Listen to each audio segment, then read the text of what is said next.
For 20 years, a Wisconsin woman has kept her personal abortion story private. But she decided now is an important time to speak up about her experience, and she hopes her story shows the decision to end a pregnancy is rarely simple.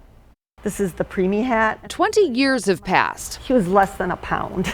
And still, Chris G. holds on to the tiny hat baby Ben never got to wear.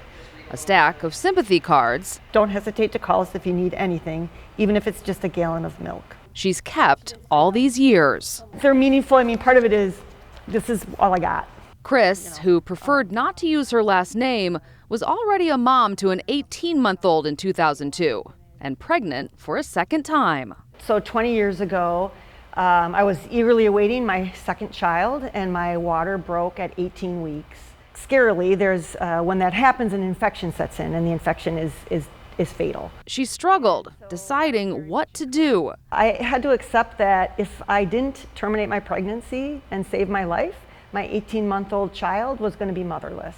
Chris choosing an induction abortion, which uses medication to start labor to deliver her baby, holding Ben for the first and last time. I think there would be people that would hear your story and say, well, that's not an abortion. Yes, so many people say that. They're like, well, that's not really an abortion, Chris. And I'm like, no, it really is. I decided to tell my story about how an abortion saved my life. That's why Chris started telling her story, to show the impact abortion has on women and families. I think it's important now for me to speak out and explain that this does impact them, that abortion is part of a continuum of care that women need to navigate pregnancy and childbirth. Without Roe v. Wade, an 1849 law in Wisconsin makes abortion a felony.